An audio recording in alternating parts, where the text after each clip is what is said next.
हर रोज गिरकर भी मुकम्मल खड़े हैं।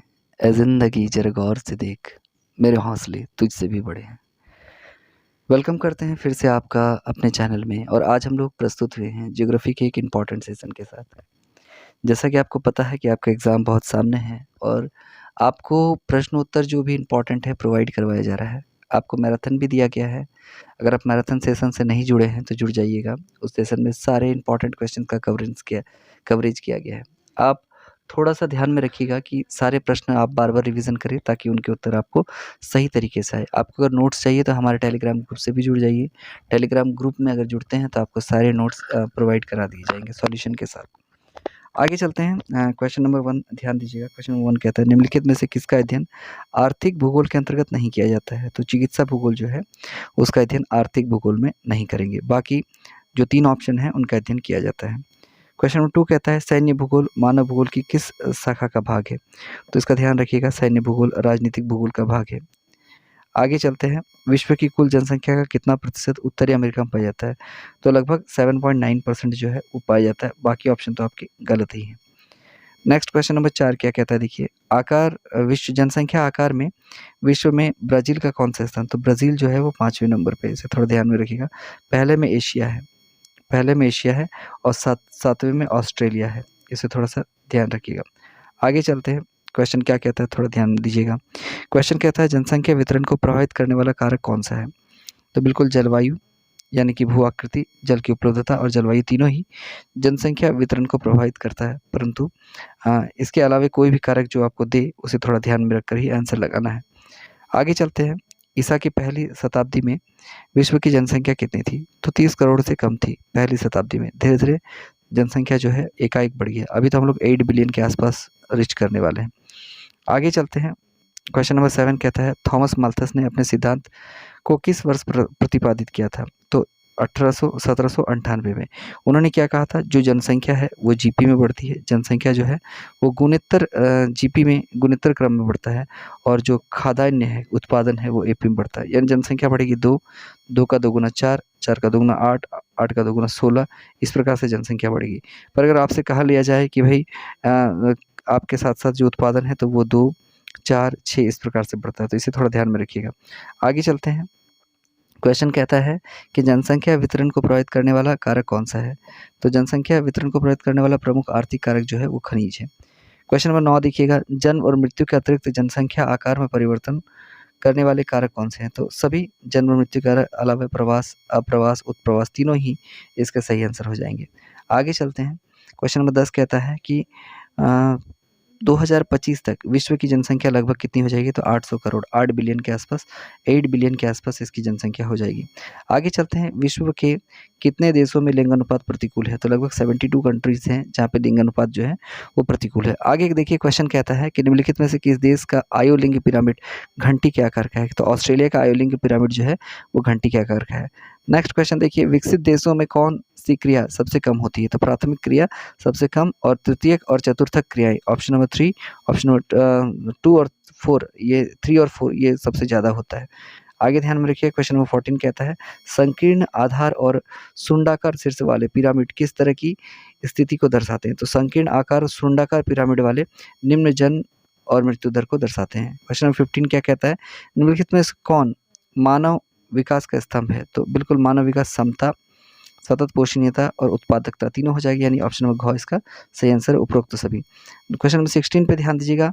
मानव विकास सूचकांक स्कोर 0.71 से 0.799 के बीच का स्तर क्या कहलाता है? तो ये अच्छा रिपोर्ट है। उच्च सूचकांक कहलाता है। तो मानव विकास सूचकांक जो होता है ह्यूमन डेवलपमेंट इंडेक्स जो होता है वो 0 से 1 के बीच जारी किया जाता है। आप 0 के जितने नज़दीक होंगे उतना आपका विकास सूचकांक कम होगा और आप जितना ज़्यादा यानी 1 के नज़दीक होंगे आपका विकास सूचकांक ज़्यादा होगा। आगे चलते हैं, उच्च मानव विकास समूह में कितने देश शामिल हैं? तो उच्च मानव विकास में लगभग 53 देश शामिल हैं। 18 नंबर क्वेश्चन कहता है कि मानव विकास सूचकांक में भारत के किस राज्य का स्तर बेहतर है? तो भारत के केरल का स्तर बेहतर है, ध्यान में रखिएगा। इनमें से कौन विन्यास के आधार पर ग्राम का प्रकार नहीं है? तो पशुपालक ग्राम विन्यास के आधार पर ग्राम का प्रकार नहीं है। आगे कहता है च्युइंगम किस वृक्ष से प्राप्त होता है? तो जेपोटा वृक्ष से जो है च्युइंगम प्राप्त होता है, लेटेक्स भी प्राप्त होता है। आगे देखिए क्वेश्चन नंबर 21 कहता है कि रेंडियर कहाँ पाए जाते हैं? तो आर्कटिक और ध्रुवीय क्षेत्रों में रेंडियर पाए जाते हैं। नेक्स्ट क्वेश्चन नंबर 22 कहता है इनमें से कौन शीतोष्ण घास मैदान का उदाहरण नहीं है? तो इसका सही आंसर हो जाएगा मानसूनी प्रदेश शीतोष्ण घास प्रदेश का उदाहरण नहीं है। नेक्स्ट क्वेश्चन, फेजेंडा शब्द का प्रयोग किस फसल के बगान के लिए किया जाता है? तो फेजेंडा जो है वो कॉफ़ी के बगान के लिए प्रयोग किया जाता है, इसे ध्यान में रखिएगा। नेक्स्ट कहता है क्वेश्चन नंबर 24, किस कृषि प्रणाली में सर्वाधिक कार्य यंत्रों द्वारा संपन्न किए जाते हैं? तो इसका सही आंसर होगा विस्तृत वाणिज्य अनाज कृषि, ऑप्शन नंबर ख इसका सही आंसर है। नेक्स्ट क्वेश्चन नंबर 25 ध्यान दीजिएगा, इनमें से कौन कुटीर उद्योग का उदाहरण है? तो सही आंसर हो जाएगा ऑप्शन क, पत्थर एवं मिट्टी के बर्तन कुटीर उद्योग का उदाहरण है। कुटीर उद्योग यानी जो घर में बनाया जाता है। भारत में कौन सा उद्योग सर्वाधिक सार्वजनिक क्षेत्र का नहीं है? तो टिस्को जो है वो प्राइवेट है, सार्वजनिक क्षेत्र का नहीं है। आगे चलते हैं क्वेश्चन नंबर 27, संचार किस आर्थिक क्रिया के अंतर्गत आता है? तो संचार जो है वो तृतीय आर्थिक क्रिया के अंतर्गत आता है। क्वेश्चन नंबर 28 कहता है इनमें से कौन सी क्रिया चतुर्थक क्रिया के अंतर्गत नहीं आती? तो अनुसंधान सूचना प्रौद्योगिकी जो है वो चतुर्थक क्रिया के अंतर्गत नहीं आती है। नोबेल पुरस्कार विजेता अमर्त्य सेन ने विकास का मुख्य ध्येय किस रूप में देखा? तो विकास का मुख्य ध्येय स्वतंत्रता की अवधि में देखा, स्वतंत्रता में वृद्धि में देखा था, ऑप्शन क इसका सही आंसर हो जाएगा। लामा मुख्यतः किस पर्वतीय क्षेत्र में पाया जाता है? तो लामा जो है वो एंडीज पर्वत में पाया जाता है, ये इंपॉर्टेंट क्वेश्चन, इसे ध्यान में रखिएगा। यूनानी शब्द मेगालोपोलिस का प्रयोग सर्वप्रथम किसने किया? मेगालोपोलिस का प्रयोग सर्वप्रथम जीन गॉटमैन ने किया था, इसे ध्यान में रखिएगा। क्वेश्चन नंबर 32 कहता है कि ध्यान दीजिएगा, इंपॉर्टेंट क्वेश्चन है कि जो गांव झील तालाब आदि के चारों ओर बस जाने से विकसित होते हैं, कौन सा प्रतिरूप कहलाते हैं? तो वृत्ताकार प्रतिरूप कहलाते हैं, कि चारों ओर झील तालाब रहा और बीच में गांव बसा हुआ है, तो वृत्ताकार प्रतिरूप कहलाएगा। क्वेश्चन नंबर 33 देखिएगा, भारत में कौन सा नगरीय क्षेत्र में छावनी बोर्ड स्थित है? तो भारत में छावनी बोर्ड जो है वो धनबाद में स्थित है, ये इसका सही आंसर रामगढ़ होगा, धनबाद नहीं होगा, इसको ऑप्शन नंबर क कर लीजिएगा।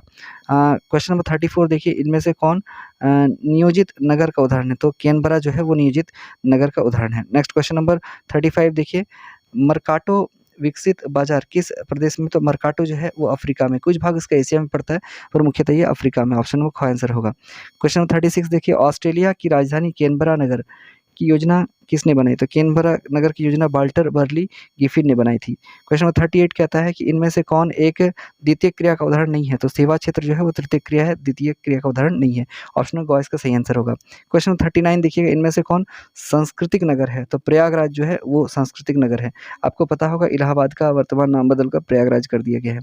और क्वेश्चन नंबर 40 जो लास्ट क्वेश्चन है, इसे थोड़ा ध्यान दीजिएगा कि अमूलवादी यानी रेडिकल विचारधारा के निर्धनता के कारण बंधन और सामाजिक असमानता की व्याख्या के लिए किसके सिद्धांत का प्रयोग किया? तो सही आंसर होगा मार्क्स, ऑप्शन नंबर क इसका सही आंसर है। तो इस प्रकार से हमने 40 क्वेश्चन का सेट कंप्लीट कर लिया, आई होप आपको समझ में भी आ गया होगा। नेक्स्ट डे इससे बेहतर हम लोग तैयारी करेंगे, वेट कीजिएगा सेट का, आपको जरूर मिलेगा। Thank you.